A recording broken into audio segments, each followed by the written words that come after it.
Bueno, antes de continuar con Juan 20, es importante recalcar que el 18 hasta acá hemos visto el Evangelio desde la perspectiva de la providencia, como Jesús fue el que se entregó, como Jesús fue el que dio su vida, cumpliendo la misión a la que ha venido y cumpliendo las escrituras que eran revelación de él al mismo tiempo, ¿no? Y volvemos al Evangelio, ¿no? La síntesis del Evangelio. Cristo murió por nuestros pecados conforme a las Escrituras, fue sepultado y resucitó al tercer día conforme a las Escrituras. Y ahí eh, es donde tenemos el Evangelio, ¿no? Ese mensaje que predicó a través de tantos años a tanta vida, a tantas personas. Y llegamos a la resurrección que es un momento histórico, eh, un evento histórico sin contradicción, sin falta de evidencia, o sea, es un hecho histórico prácticamente comprobado en cuanto a la historia se refiere, em, y es el fundamento del cristianismo en muchos sentidos, porque aunque su resurrección, su crucifixión, pues en el sentido teológico es donde eh, nuestros pecados fueron pagados por, la ira de Dios fue propiciada, el sacrificio expiatorio fue dado a Dios para complacer su ira y para que la humanidad pudiera ser redimida. Nada de eso es posible y nada de eso es válido si Jesús no resucita. Si Jesús no resucita es simplemente otro profeta más y probablemente un falso profeta, porque después de Moisés es claro que si un profeta dice algo y no pasa es porque no era un verdadero profeta. Entonces nos enfrentamos a la realidad. En este momento Jesús ha sido crucificado, humillado, y en esa humillación también se muestra como ese rey victorioso que, aunque se ve como un cordero degollado y un cordero débil, es realmente un león, ¿no? Un león fuerte y victorioso que cumplió y venció lo que vino a hacer, ¿no? Es el Mesías, el Mesías que él era, no el Mesías que los suyos querían que él fuera. No era el Barrabás, no era el líder político que los iba a, a salvar del Imperio Romano, pero sí era el rey de los judíos, sí era el rey de su pueblo. Era el rey del pueblo de Dios, el rey del reino de los cielos, que continúa en él y a través de él es comprado. Es enterrado como un rey, es crucificado como un rey, su crimen es ser un rey y pues sabemos en este momento que se pide permiso para para enterrarlo, ¿no? Y ahí Nicodemo también está ahí y Simón de Arimatea que es el que de quién era la tumba.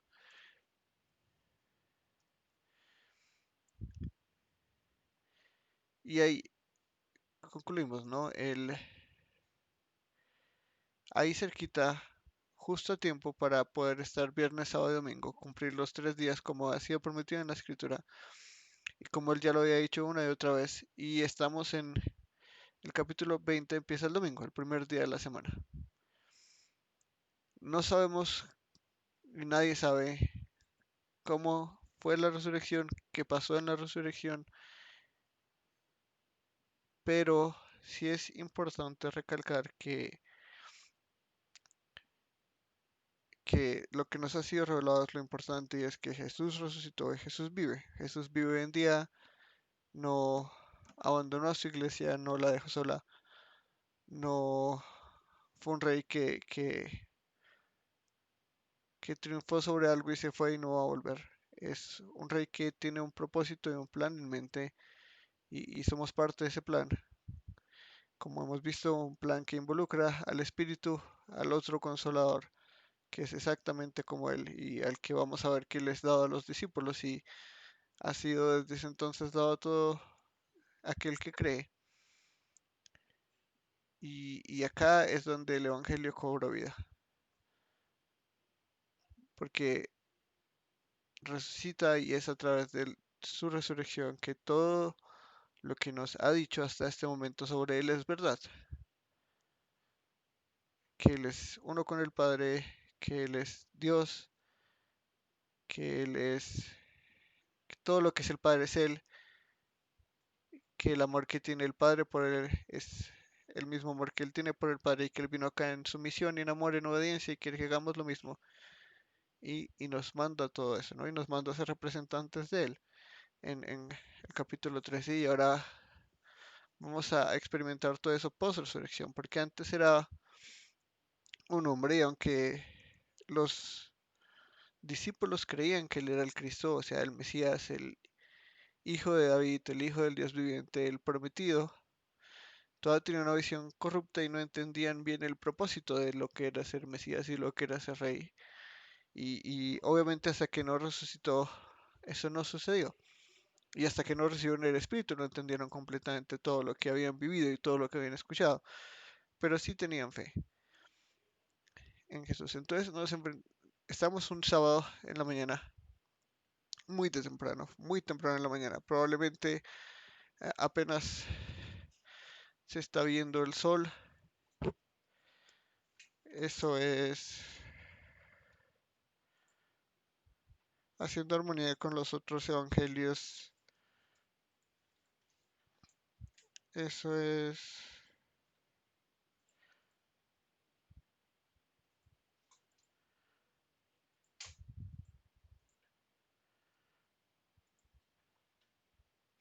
antes de que sale el sol. Entonces probablemente eran las 4 de la mañana, 3, 4, 4 y media, 5 de la mañana. Todavía no estaba saliendo el sol, pero sí era temprano y ya iba pronto a salir. María Magdalena va y pues todo está oscuro y ve que la piedra ha sido quitada de ese sepulcro. Entonces, realmente no nos va a dar muchos detalles Juan, pero los otros evangelios nos muestran cómo eh, pues los judíos mandan a Pilato a pedir que guarde la tumba con soldados porque tiene miedo de que los discípulos se roben el cuerpo, porque en la mente de ellos sí prestaron atención, no creyeron, pero sí prestaron atención a lo que Jesús había dicho. Y en la mente de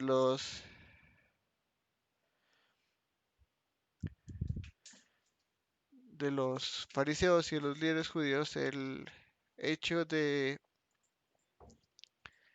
que él hubiera dicho eso significaba que sus discípulos probablemente se iban a robar el cuerpo y si se lo roban, entonces podrían decir que había resucitado, como él había dicho, entonces que si era el Mesías iban a ganarse a la gente y a dañar todo, ¿no? Porque el plan de ellos era tener un reino y si pasaba eso probablemente Roma los iba a castigar y los iba a dispersar, como lo hizo en el 70 después de Cristo, cuando ya el templo finalmente se destruye.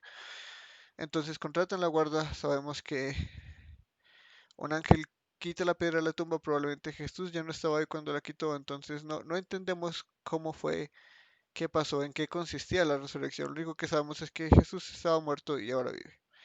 Y que su cuerpo es diferente, es diferente al punto de que no lo reconocen. Vamos a ver en este capítulo, vamos a verlo en el siguiente capítulo, como a pesar de que lo ven, no es lo mismo que habían visto antes, algo es diferente de percibir a los ojos y no lo pueden reconocer inmediatamente, lo reconocen mucho por cómo habla o por lo que dice, pero no por lo que ve. También pasa en el camino a Emaús con los discípulos en Lucas 24, que le cuentan todo lo que ha pasado y él les explica todo lo concerniente en los profetas y en todas las escrituras y luego los ojos les son abiertos y pueden reconocer que es él, pero algo en la resurrección hace que sea irreconocible, por lo menos a través del sentido de la vista, a los discípulos probablemente a todas las personas con las que se cruzó, porque 1 Corintios 15 nos dice testigo a más de 500 personas y probablemente eso significa que al momento que Pablo escribió todavía estaban vivos y todavía podía dar testimonio de eso. Entonces es más o menos no ha salido el sol, pero es súper temprano, ya va a salir pronto, van a, a visitar a Jesús, probablemente a cambiarle las hierbas aromáticas, que no haya mal olor, cerciorarse que todo esté en buen estado y se encuentra con una tumba vacía. Una tumba vacía que hasta hoy día nadie ha podido refutar. Una tumba vacía de un cuerpo que nunca se puede encontrar, aunque es la piedra en la que se funda el cristianismo y en la que si se desprueba, no sé si esa palabra existe en el libro, pero si se desprueba, el cristianismo se derrumba. Si se puede decir que Jesús no resucitó, el cristianismo es vano. Pablo mismo lo va a decir, sin resurrección no hay seguidores de Jesús. Sin resurrección todo lo que dijo Jesús era una mentira y él solo era un mentiroso muy bueno, con muchos trucos bajo la manga, pero al fin de cuentas no hizo lo que debía hacer y lo que prometía hacer.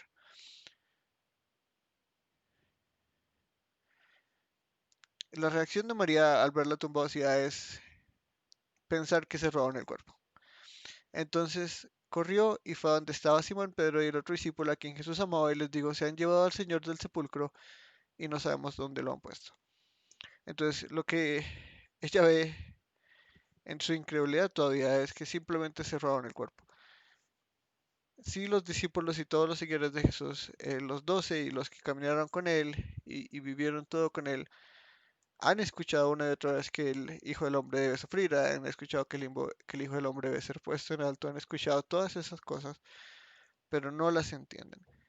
Eh, y lo vemos en todo ese discurso del capítulo 3 y el capítulo 17, como ellos simplemente se entristecen que él les dice que tiene que sufrir, que él tiene que ser entregado, y en todo eso los intenta consolar, pero ellos solo se llenan de angustia, de tristeza. Vemos a Pedro negándolo en medio de todo, completamente solo, humillado y en todo exaltado al mismo tiempo, camino a la gloria en el plano celestial, aunque humillado en el plano humano. Y los discípulos no entienden eso, María no entiende eso, Pedro no entiende eso. Ellos escuchan eso y no dicen como, sí, ha resucitado como lo prometió, simplemente van e intentan ir a la tumba y cerciorarse de qué pasó, porque es una roca enorme, eso no lo puede mover una persona normal, eso tienen que ir varias personas, entonces tiene que ser un, un trabajo bastante fuerte, bastante elaborado. Y no es raro que saquearan tumbas en esa época, sobre todo por las especias aromáticas, que eso estaba súper cubierto de eso, eso era extremadamente costoso, era una tumba completamente nueva, era una tumba de alguien rico, porque realmente Simón era rico y probablemente iban a buscar ahí cosas que pudieran llevarse y coger y sacarles ganancia, porque eso sí hacían en esa época, no era una práctica rara. Entonces no es irracional lo que ellos están pensando, es simplemente no entienden la perspectiva general, no entienden la importancia de la resurrección, no entienden la resurrección como Él les ha venido diciendo todo este tiempo. Siguen de alguna forma ciegos, no sin fe, pero porque Jesús nunca llama a sus discípulos sin fe, sino les dice a hombres de poca fe. Y, y les va a dar el Espíritu y el Espíritu les va a dar entendimiento. Pero hasta este momento, solo ven las cosas desde la perspectiva humana, solo han visto que al que seguían ahora está muerto, que ha sido humillado, que su pueblo lo ha abandonado, que todos los que ha curado y ha bendecido, y a todos los que le ha predicado, gritaron a pulmón herido que lo crucificara y que está muerto. Juan mismo lo ve crucificarse, lo ve en la cruz y él mismo le dice que cuide a María, ¿no? Entonces, en medio de todo eso vemos simplemente que ellos simplemente piensan, alguien fue e intentó robarse a robar la tumba y se terminó robando el cuerpo. eh, y salen Pedro y el otro discípulo, que la evidencia apunta en el texto y sobre todo por el único discípulo que Juan no menciona es el mismo. Am, entonces salen Pedro y Juan, que a lo largo de la historia van a ser casi inseparables después de todo. Y fueron hacia el sepulcro. Los dos corrían juntos, pero el otro discípulo corrió más a prisa que Pedro y llegó primero al sepulcro. Entonces ahí Juan se está recalcando sus dotes atléticos, que logró sobrepasar a Pedro, corrió más, tenía más ganas de ver el evento y en medio llegan y ven una tumba vacía. Bien, unas envolturas de lino puestas allí, pero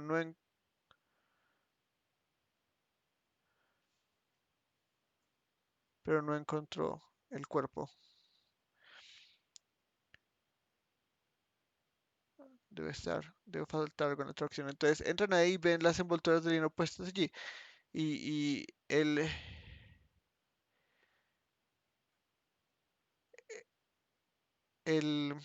bueno, entonces llega Simón Pedro tras él, entró al sepulcro y las envolturas de lino puestas allí y el sudario, que es lo que se ponían encima de la cabeza. El famoso sudario de Turín, que se supone que pertenecía a Jesús, pero nada que ver. Del siglo tercero o segundo, nada que ver con Jesús. No puesto con las envolturas de lino, sino enrollado en un lugar aparte. Entonces, curioso. Está como dobladitas las envolturas, dobladito el sudario, todo puesto en un lugar. Y no creen. Juan cree, pero Pedro no cree y los otros discípulos no creen y Tomás no va a creer hasta que Jesús va y le dice, tócame, ¿no? En medio de todo eso no entienden. Juan mismo lo dice. También entró el otro discípulo, el que había llegado primero al sepulcro y vio y creyó, porque todavía no habían entendido la escritura de que Jesús debe resucitar de entre los muertos. Entonces ellos simplemente ven ese evento y creen que efectivamente se robaron el cuerpo. Juan cree en Jesús, o por lo menos eso es lo que Juan nos hace saber de él. Pero a pesar de que incluso la evidencia, porque un ladrón no deja las ropas arregladas, un ladrón no deja una cosa en un lado y en el otro, y la otra en el otro enrollada, como bien dobladita, bien puesta ahí, sino un ladrón simplemente va y coge lo que puede y sale y escapa. Ese es el propósito de él, simplemente sacar todo lo de valor y dejar lo demás atrás. Entonces los discípulos entonces se fueron de nuevo a a sus casas. Pero María estaba fuera llorando junto al sepulcro y mientras lloraba se inclinó y miró dentro del sepulcro y vio dos ángeles vestidos de blanco sentados donde había estado el cuerpo de Jesús, uno a la cabeza y el otro a los pies. Mujer, ¿por qué lloras? Le preguntaron. Porque se han llevado a mi señor y no sé a dónde lo han puesto, contentó ella. Y bonito, que en medio de todo, en medio que,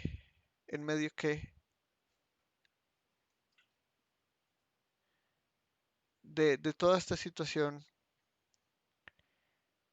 María y las mujeres porque no fue solo María, vemos en los otros ángeles que fueron más, reconocen a Jesús como su Señor todavía. El griego Kyrios, esa persona con autoridad, todavía lo ven como rey, a pesar de que no es, a pesar de que lo mataron. Sí, sí lo ven con esa imagen como de rey, de Mesías, de lo que había sido prometido. No entienden completamente, no entienden que era necesario que resucitara, no entienden que era necesario que sufriera y que fuera crucificado y puesto en alto para redimirlos a ellos, pero creen, no son sin fe, tienen poca fe y eso da testimonio de todo lo que Jesús nos ha hecho a lo largo de Juan, que a los suyos Él los guarda hasta el final y que ninguno de los que el Padre le dio los va a perder.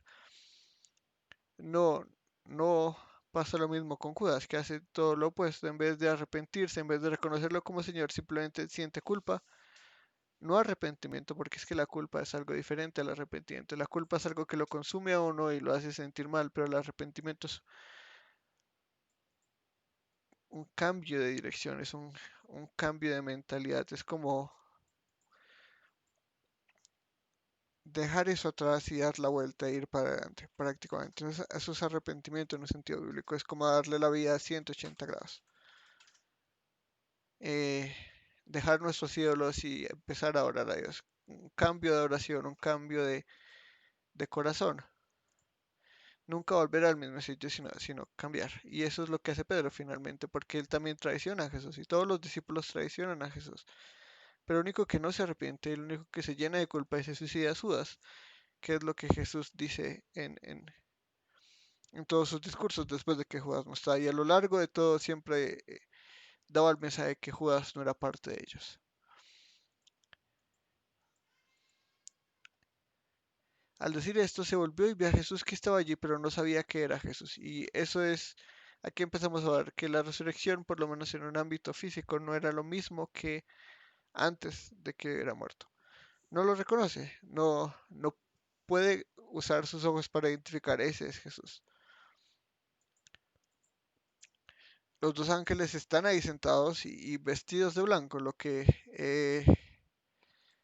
es muy curioso porque usualmente los ángeles en el, en sus apariciones causan miedo, causan temor, reverencias. Es una experiencia bastante complicada, pero no después de la resurrección. Vemos dos ángeles vestidos de blanco y ella no ve, no se asusta, no tiene miedo, pero llora, está triste y está triste porque su Señor no está con ella. Y no solo eso, cree que se robaron el cuerpo. No puede servirlo, incluso después de su muerte, era la intención de ella seguir sirviéndolo y seguir eh, como un rey, que es rey para siempre. Mujer, ¿por qué lloras? Le dijo Jesús. ¿A quién buscas? Ella pensando que era el que cuidaba el huerto, le dijo, Señor, si usted lo ha llevado, dígame dónde lo ha puesto y me lo llevaré. De nuevo, incredulidad. Eh, ¿Qué pasa? Nadie tiene la fe perfecta, nadie entiende todo perfectamente al principio, pero está tan llena de sufrimiento y tantas lágrimas que lo único que piensa es quiero servir a mi Señor, quiero orar a mi Señor, quiero eh, cerciorarme de que todo esté bien. Y ahora piensa que se robaron y piensa en su mente que es el que cuidaba el huerto. Los fariseos tenían la imagen completamente opuesta de los discípulos. Creían que se iban a robar el cuerpo, creían que iban a empezar una nueva religión basada en una mentira, aun cuando la evidencia es clara, ¿no? Y incluso los soldados romanos le dicen lo que pasó y ellos en vez de creer los sobornan para que digan que se habían robado el cuerpo. Los discípulos no se roban el cuerpo, los discípulos no tienen intención de robarse el cuerpo. O sea, se sorprenden de que Jesús no esté ahí. No entienden, pero se sorprenden y la única conclusión en la mente de ellos es se robaron el cuerpo, la única conclusión aparte de todo lo que ha pasado y de ver estos dos seres ahí, estos ángeles vestidos de blanco en la tumba y ver a Jesús mismo y no puede reconocerlo, lo único que piensa es quiero tenerlo ahí, quiero servirlo. Eh, Obviamente no lo reconoce y es algo importante la resurrección, no es el mismo cuerpo, no es la misma composición química, si podría decirse, o física en todo sentido, es la misma persona, pero en un cuerpo diferente. Un cuerpo ahora glorificado, un cuerpo totalmente diferente, un cuerpo al que tendremos uno similar al de él algún día. Jesús le dice a María, y acá es donde empiezan a reconocer a Jesús. Y ella volviéndose le dijo en hebreo, Raboni, que quiere decir maestro. Entonces, no lo puede reconocer con los ojos, pero esto nos lleva a la imagen del buen pastor. El buen pastor conoce sus ovejas y las llama por nombre. Y esto está pasando acá. Ella no lo reconoce, ella solo está pensando, quiero estar con él, quiero eh, servirle, quiero cambiar sus aromáticos, quiero cerciorarme de que todo esté bien. Sigue sirviendo a su Señor a pesar de que cree en su corazón que está muerto como todos los discípulos. Pero en el momento en el que les habla y por nombre, es bonito porque nos lleva de eso al buen pastor que conoce a sus ovejas y las conoce por nombre, María. Y ahí sí, inmediatamente ella puede ver quién está enfrente de ella. Raboni,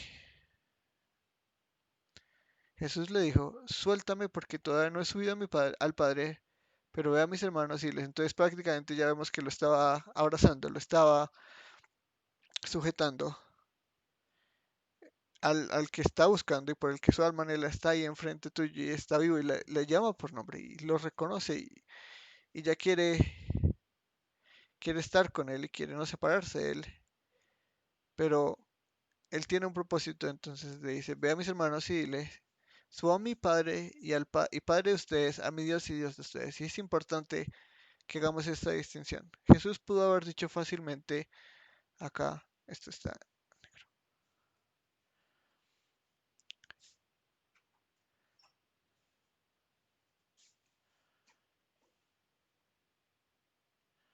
pudo haber dicho fácilmente, nuestro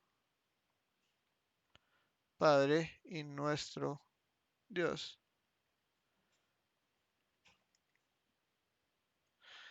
Pero no lo hace, y no lo hace porque en la mente de Jesús hay todavía una distinción. Aunque sí, a todos los que creen en su nombre son declarados hijos de Dios. El hijo es hijo de forma que ninguno más puede serlo, ¿no? Y la palabra en griego que se utiliza es monogenes.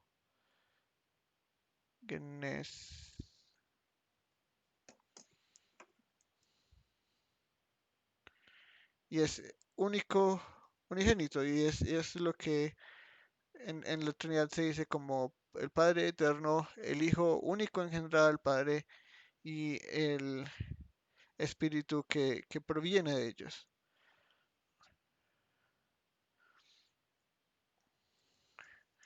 Entonces tenemos acá el monógenes, el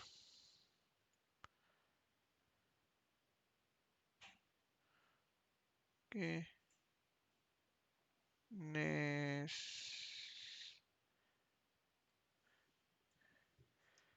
que es el único engendrado, de uno único en el sentido de que solo hay uno, eso es monos. Entonces acá tenemos monógenes. Y aunque sí somos adoptados y somos hechos parte de la familia de Dios y disfrutamos de comunión de Dios, nunca vamos a ser hijos como el Hijo es hijo del Padre. La Trinidad tiene un estado eterno y perfecto en el que ellos conviven en una comunión y en un consejo eterno antes del tiempo y después del tiempo, por siempre y para siempre, en eterna felicidad, eterno gozo. Ahora sí, somos parte de la familia de Dios, quien es mi madre y mis hermanos, sino los que hacen la voluntad de mi Padre, lo dice Jesús, como ahora mi familia es los que creen en mí y los que hacen la voluntad de mi Padre. Y la voluntad del Padre es que seamos salvos por creer en el Hijo, eso es claro en los evangelios, pero no es nuestro Padre y nuestro Dios. En un sentido único, Jesús es el Hijo del Padre y en un sentido diferente, nosotros somos hijos del Padre. Entonces, sí, Dios es nuestro Padre y nos podemos acercar a Él diciendo Abba, Padre, con cariño, pero la relación entre el Padre y el Hijo es única e irrepetible y el Hijo es el único unigénito. Nosotros demás somos adoptados. El único engendrado es Jesús. Nosotros los demás somos adoptados y no gozamos del mismo estado, de la misma comunión, del mismo amor, simplemente porque ellos son algo completamente diferente a lo que nosotros somos. Nosotros somos finitos, ellos son infinitos, ellos son eternos y ellos están por fuera de todo. Sus santidades están separados de todo y de todos, de toda la creación por siempre. Entonces, en medio de todo, no ha subido al Padre, no ha llegado al momento en el que va a estar a la diestra del Padre gobernándolo todo, pero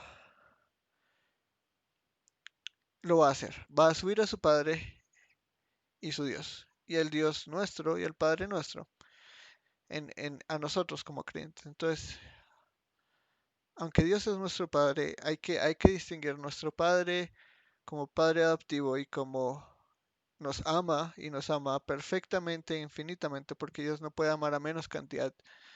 Dios nos ama como siempre ha amado, pero no somos hijos como Jesús es hijo de Él.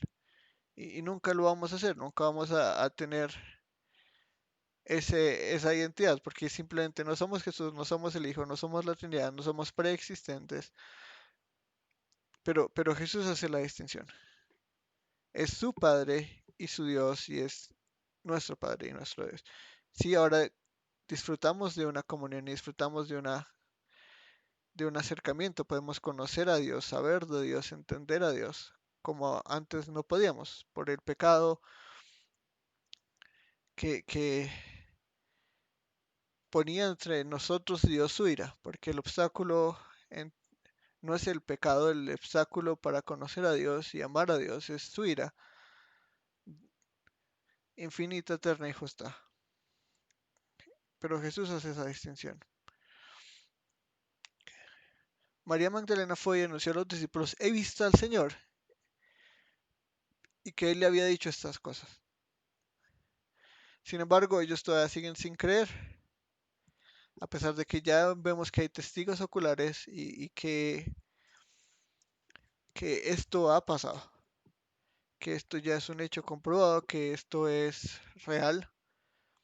Jesús vive desde ese momento hasta hoy día y aunque en esa época todavía no estaba con el Padre, ahora sí está a la diestra del Padre, siendo nuestro sumo sacerdote, nuestro rey, nuestro intercesor, nuestro todo en todo.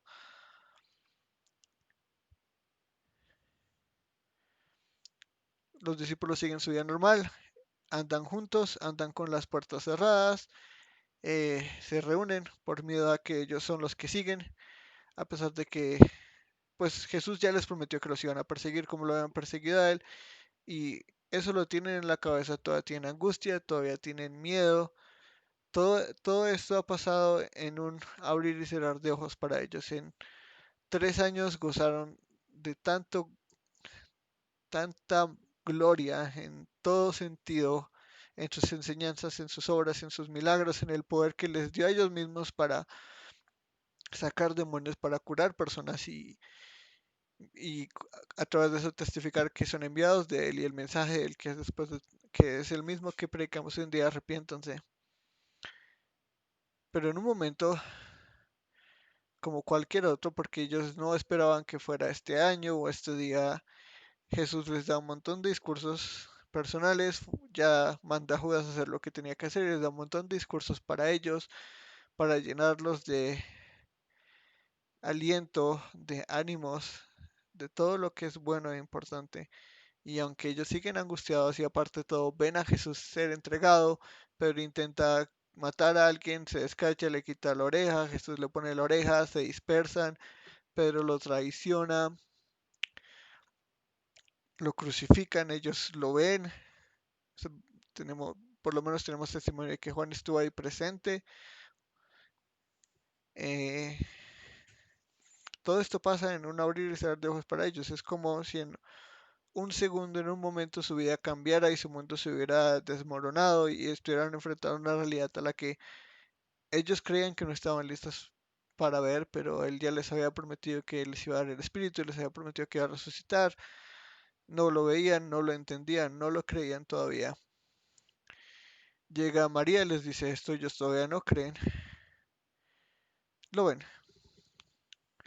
A la tercera aquel día, el primero de la semana, y estando cerradas las puertas del lugar donde los discípulos se encontraban por medio de los judíos, Jesús vino y se puso en medio de ellos y les dijo, pasa a ustedes. Entonces, sabemos que sea lo que, pues o sea, hay muchas teorías, ¿no? Hay unos que dicen que el cuerpo de Jesús ahora tiene la habilidad de teletransportarse, hay unos que dicen que tiene la habilidad de pasar muros, hay otros que dicen que era invisible y entró con ellos y no se dieron cuenta y después sí se hizo visible.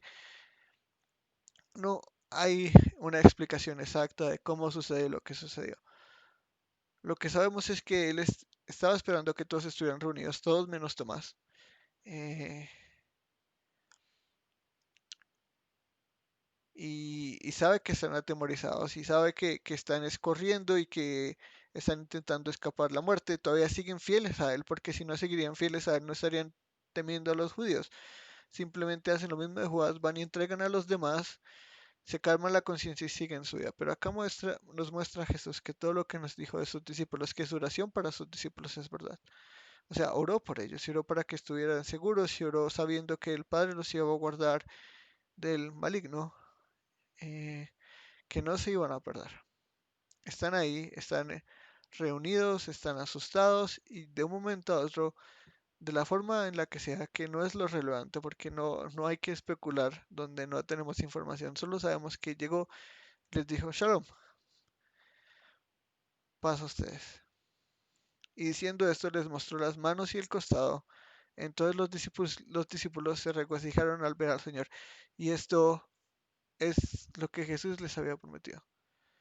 Iban a estar angustiados, iban a estar solos, iban a dispersarse, pero su gozo iba a ser hecho completo en él. Se regocijaron.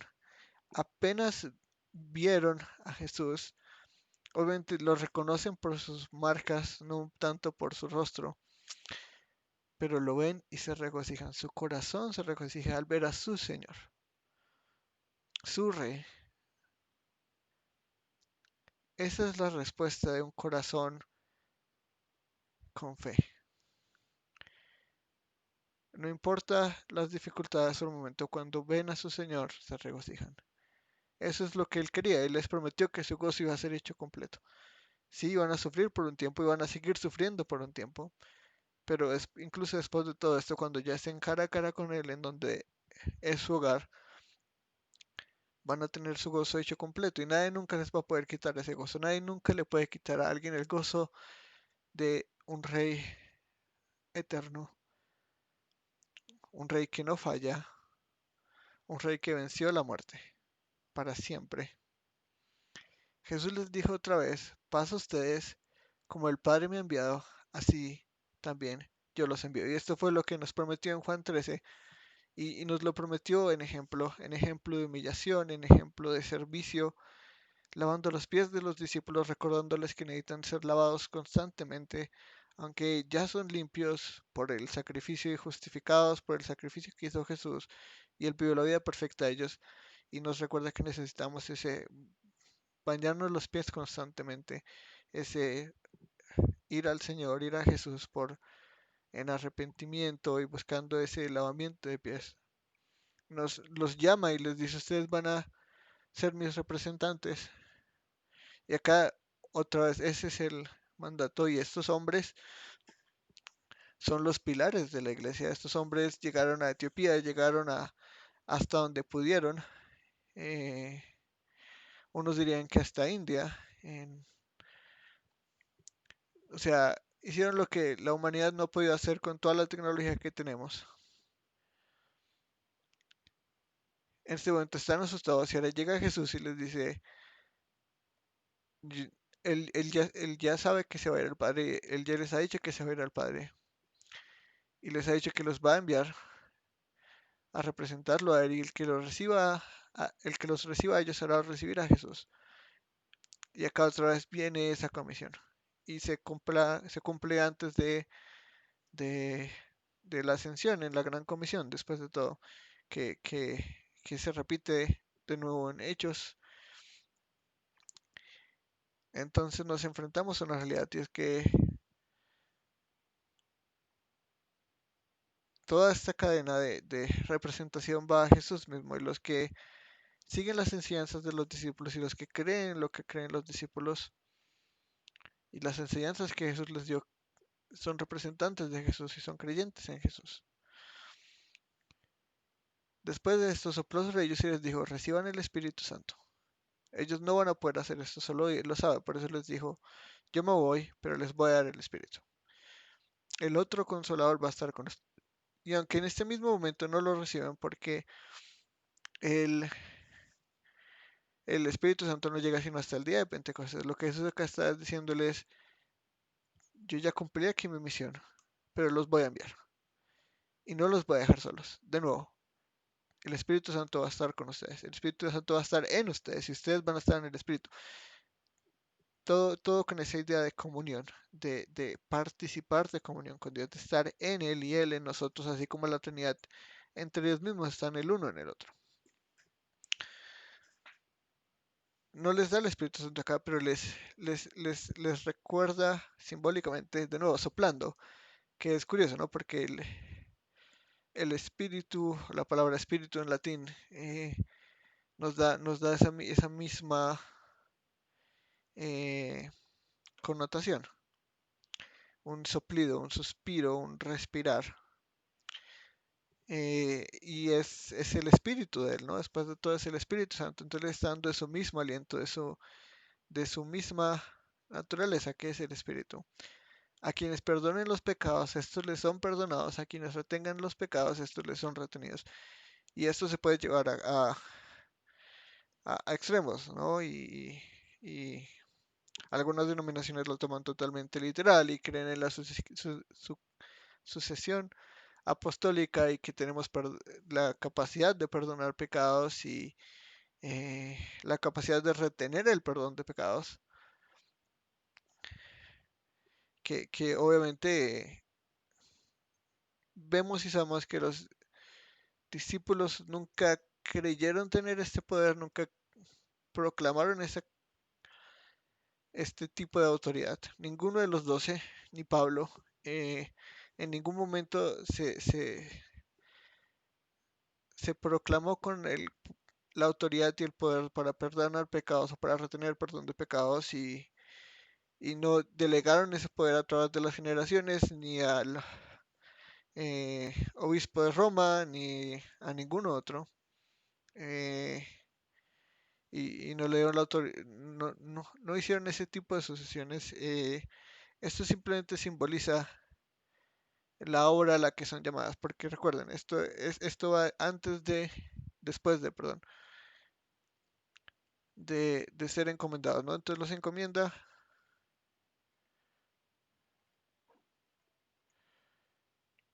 y luego les muestra el poder que van a necesitar, porque ese es el Espíritu Santo.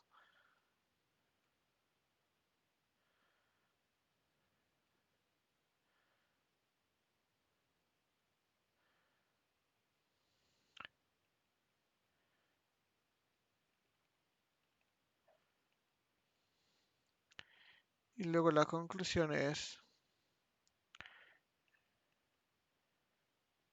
salvación. Entonces, Jesús los encomienda algo que con el poder del Espíritu Santo van a poder lograr, y es expandir el reino de los cielos a través de salvación.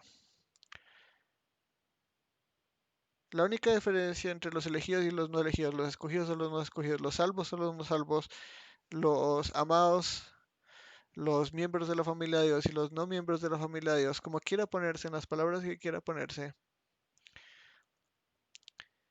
es pecado redimido. Lo que condena al hombre no es el pecado en sí, porque Jesús ya vino a pagar por el pecado. Lo que condena al hombre es el pecado no perdonado. Donde no hay perdón de pecados hay justicia. Donde no hay perdón de pecados no hay salvación. A esto los ha mandado a él, a predicar el Evangelio que da a la humanidad la única esperanza que tienen, y es sus pecados pueden ser perdonados. Aquellos que a través de la predicación del mensaje del Evangelio que yo les he dado, porque esa es la encomienda primeramente, yo los voy a enviar así como el Padre me envió. ¿A qué lo envió el Padre? A predicar el arrepentimiento. Jesús no envió al Padre acá a hacer milagros. Esa no fue la obra a la que Jesús vino. Si esa fuera la obra a la que Jesús hubiera venido, Jesús se hubiera dedicado a eso. Jesús no, el Padre no envió al Hijo para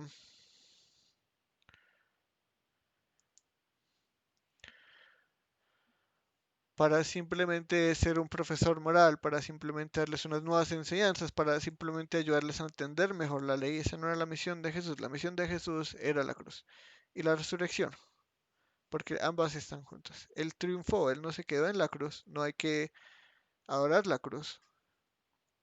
La tumba está vacía. No hay nadie en la cruz, no hay nadie en la tumba. Y ahora se va. Su misión ha sido completada, él ya pagó por él ya satisfizo la ira de Dios. La ira de Dios ha sido satisfecha, Nadie más nunca la puede hacer, nadie más nunca la puede satisfacer. Él vivió la vida perfecta que ninguno de nosotros podría vivir. Dio y entregó su vida voluntariamente, nadie se la quitó, nadie lo obligó, nadie lo forzó. Voluntariamente enamora al Padre, enamora a nosotros, se entrega y resucita.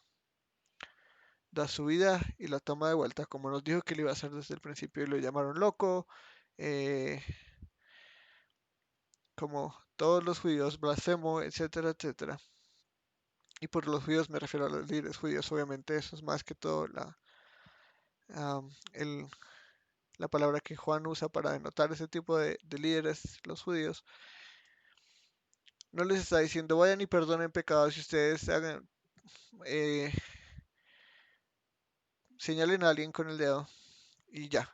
Y si no lo quieren, entonces no le van a ser perdonados los pecados. Simplemente ustedes van a enviar, son enviados como el Padre me envió a cumplir la obra que les he dado y es hacer discípulos. Lo dice claramente en Hechos, lo dice claramente en Mateo, lo dice claramente acá. En Juan 13, ustedes van a servirlos los unos a los otros y los envío a hacer lo que Dios me envió a hacer a mí mismo. Estamos siendo enviados por Dios mismo, por el Rey Todopoderoso que tiene autoridad por encima de todo y sobre todo, supremo sobre todo otro rey, sobre todo territorio, sobre toda moneda, sobre todo poder político, sobre toda enfermedad, sobre todo lo que es, existe y va a existir. Ahora yo los voy a enviar. Los voy a enviar y los voy a enviar con el poder y la autoridad y conmigo mismo en ustedes, con un propósito eterno en mente para la salvación de muchos. Y eso es lo que va a haber. El resultado de todo esto es salvación. El resultado de su obra en la cruz y su resurrección es salvación. A eso vino Jesús, a salvar lo que se había perdido, a rescatar lo que estaba sin esperanza y condenado. Ese es el Evangelio. Hay salvación. Y a eso envió a los discípulos y a eso nos ha enviado por generación tras generación tras generación tras generación. Su evangelio sigue fiel, a pesar de que lo han intentado alterarlo, a pesar de que lo han intentado cambiarlo, a pesar de que no 10, 20 años después de que Jesús se fue y su iglesia se formó, ya estaban empezando a formarse herejías. Su evangelio está fiel y su evangelio sigue fiel y su palabra sigue fiel a pesar de que han pasado miles de años. Bueno, mil y algo de años, mil y unos cientos de años después de que se fue. No los deja solos, los deja con el poder, los deja con el consolador, porque de nuevo es Parácletos, no es simplemente una persona que se dedica a darnos ánimo, es una persona que nos empodera, nos hace parte de la comunión eterna de la Trinidad y nos prepara, nos santifica, nos enseña, nos da entendimiento, nos da todo lo que necesitamos para poder hacer el plan de salvación mundial efectivo y nos da dones para edificarnos en nuestras asambleas locales, para edificarnos los unos a los otros, para ayudarnos los unos a los otros, para formarnos los unos a los otros. Hace un ministerio increíblemente valioso, sin el cual nuestra vida no sería la misma, sin el cual nuestra misión no sería posible. Simplemente sin Él no somos nada. Somos simplemente criaturas pecadoras que han sido redimidas, pero que no tienen la habilidad de estar en comunión con Dios como el Espíritu nos permite, nos ayuda. Obviamente a quienes no acepten el mensaje, eh, los que no aceptan el mensaje de salvación, los que no aceptan a Jesús, los que no creen en Jesús y en su mensaje, sus pecados les son retenidos. Sus pecados les cuentan como pecado no perdonado y el pecado no perdonado lleva a condenación eterna y a enfrentar la ira de Dios que reposa sobre ellos. Antes había solo condenación, ahora hay salvación y esperanza. Y vamos a Tomás. el Dídimo, el gemelo, el famoso Tomás el Incrédulo. Eh,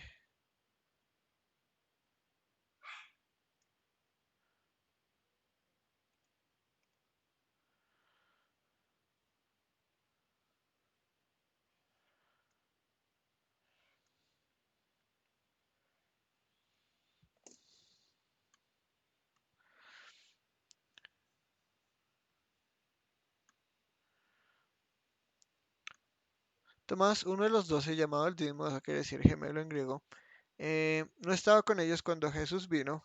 ¿Por qué? No sabemos. Eh, lo que sabemos es que después de esto probablemente nunca se separó de los discípulos ni una sola vez. Lo vamos a ver en el capítulo 21, porque no quería perderse nada importante.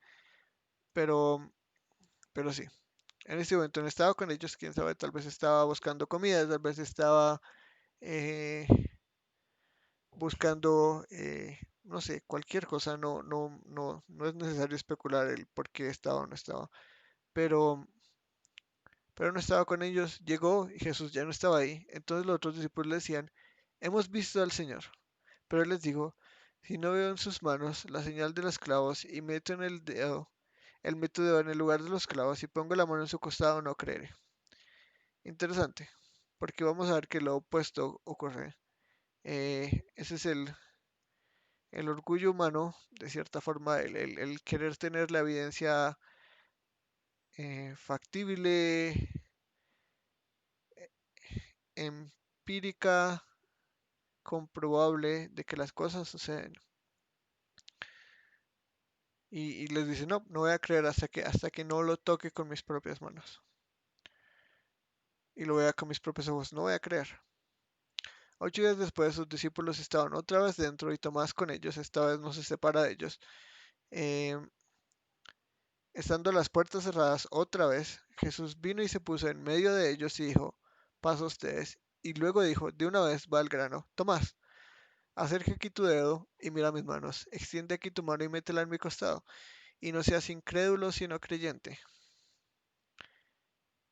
Y esto es lo que les ha dicho y lo que ha sido el mensaje de todo, de los capítulos hasta el momento de su arresto. Crean en mí, crean en mí. El lamento en incredulidad es pecaminoso, el lamento en incredulidad es correcto. El sufrir con fe está bien, el sufrir en incredulidad no está bien. Si creemos en nuestro corazón que Dios no puede, que Dios no lo va a hacer y que Dios nos va a fallar y que todo lo que nos prometió es mentira, vamos a vivir en incredulidad. ¿Cómo Tomás? ¿Quieres la evidencia? Aquí está la evidencia. Cree, Señor mío y Dios mío. Esa es la respuesta de alguien que cree por fe. No lo tocó, no le tocó las llagas, no le tocó el costado, solo escuchó la voz de su pastor, escuchó la voz de su rey, escuchó a aquel en quien creía. Jesús le dijo, ¿por qué me has visto, has creído? ¿Tú crees que esto es lo necesario para creer en mí? No, creemos, vivimos por fe y no por vista, dice Pablo. Dichosos. Y vamos a mirar un momento el griego porque no me sé bien qué palabra está ahí, pero eh, vamos a poner acá. eh,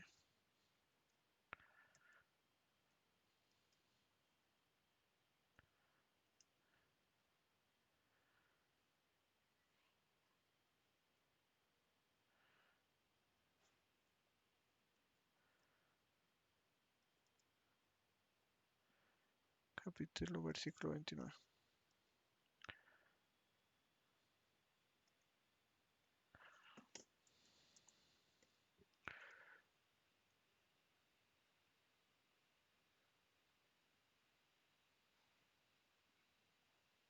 Macarioi. Macarioi, esa palabra es la misma que se traduce bienaventurados em, en el Sermón del Monte, y es esa palabra de que creo que no puede significar algo más o algo más bonito que felices. Felices aquellos que no vieron y sin embargo creyeron. Y ahí estamos nosotros y ahí estamos todos los futuros creyentes que hemos creído en el mensaje de los apóstoles que han sido encomendados por Jesús para traer su mensaje hasta el fin del mundo. No necesitamos ver a Jesús con nuestros ojos físicos para creer. Los que creemos sin verlo somos felices. Ese es el resultado de la salvación. Ese es el resultado de la salvación. Donde antes había un vacío eterno y la ira de Dios descansando sobre nosotros y una condenación de la que no podíamos escapar, ahora hay felicidad. Felicidad que nadie nos puede arrebatar, un gozo que nadie nos puede arrebatar. Somos bienaventurados, somos bendecidos con la salvación. Ese es el resultado final de creer en Jesús. Dicha, felicidad, gozo, bienaventuranza, bendición, como se quiera traducir, es hermoso el resultado que vemos. Es hermoso pertenecer a esta comunión y a esta gran dicha que no merecemos, en ningún sentido. Esa es la última generación en la historia que todavía sabe o sabía cómo se veía Jesús, pre-resurrección y post-resurrección. Y ahí en adelante, muchos más han dado sus vidas, muchos más han arriesgado todo, dado todo, perdido familias, amigos, todo lo que es, sido asesinados por sus propias familias, desechados por sus propias familias, abandonados por sus propias familias, incluso Nicodemo. Algunos registros históricos dicen que Nicodemo fue echado del Sandorín y sus hijos terminaron comiendo de los cerdos. Renunció a todas las riquezas de este mundo por el tesoro más grande y fue feliz. Estoy seguro que sí, estoy seguro que todo verdadero creyente goza de una felicidad que nadie nunca le puede arrebatar. Jesús vive y por eso vivimos nosotros. Si Jesús no vive, no hay vida. Si Jesús se quedó en esa cruz, si Jesús se quedó en esa tumba, es solo otro Mahoma, es solo otro Moisés, es solo otro hombre que dice ser quien no es otro Buda, es otro cualquier nombre que le pongamos, pero Jesús vive. Y porque Jesús vive en nosotros, vivimos la resurrección es real. Jesús es el Rey que gobierna todo en todo, todo es suyo. Por todo tendremos que darle cuentas, por todo tendremos que ser responsables y por todo lo que le ha dado a cada ser humano serán juzgados. Pero hay perdón de pecados a través de su obra y su vida. Finalmente vamos al propósito de este evangelio.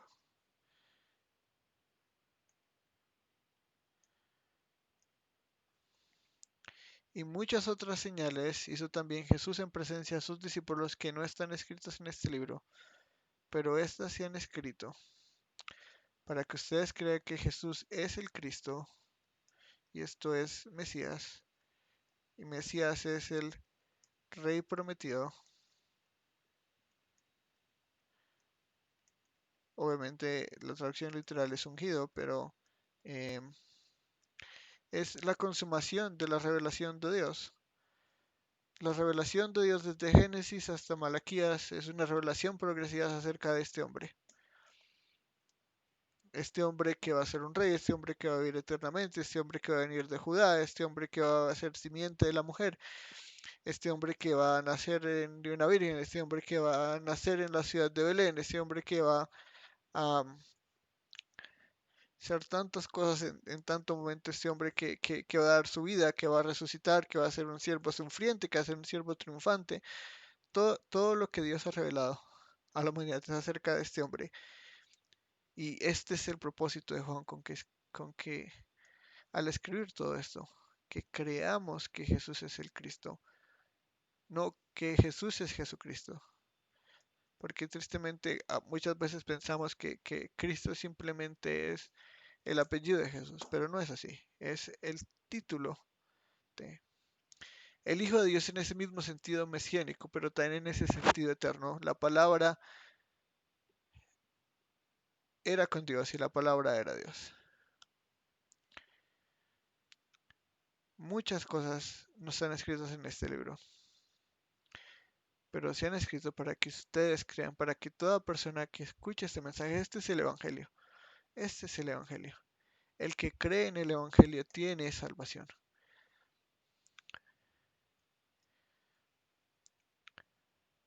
¿Cuál es el resultado de la salvación? Vida. Ya no hay muerte. En Él tenemos vida porque Él vive. La tumba está vacía. El que cree en la resurrección tiene vida. En su nombre. En ningún otro hombre hay salvación, ni en el cielo, ni en la tierra, en el que da salvación a los hombres. Solo Jesús, el Cristo, el Hijo de Dios. Y Él vive para siempre. Reina para siempre. Gobierna para siempre.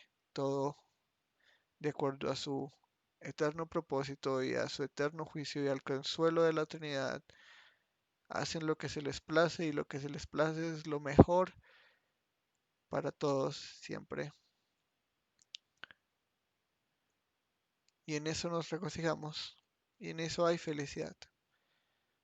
Aquel que cree es dichoso. En todo este evangelio y en todos los evangelios vamos a ver a Jesús con nuestros ojos. No a través de una silueta o de una nariz o de unos ojos, sino a través de toda su gloria y esplendor, a través de su gran amor y su gran compasión, su gran gracia, su gran misericordia. Ese es el Evangelio. Y esto lo debemos estudiar y leer y recordar una y otra vez para poder compartir de esa vida, vivir esa vida. Él es el pan de vida. Hay que comer de él. Ahora, esta vida que tenemos, no como la vida biológica, sino como la vida espiritual, es algo que debemos alimentar. De la misma forma que alimentamos el cuerpo físico, ahora esta vida hay que alimentarla de pan y de agua y de carne y de todo lo que nos ha dado para que mastiquemos, disfrutemos, saboreemos y disfrutemos. Estas palabras son un deleite para todo aquel que cree. Todo lo que nos ha revelado es para nuestro disfrute, para nuestro gozo y para su gloria. Y en esto glorificamos a Dios, en que creamos que su Hijo es el Cristo, el Hijo de Dios. Y recibamos su Espíritu y tengamos comunión con Él y estemos en Él y Él en nosotros y tengamos vida en su nombre, Jesús, el que salvó a su pueblo del pecado.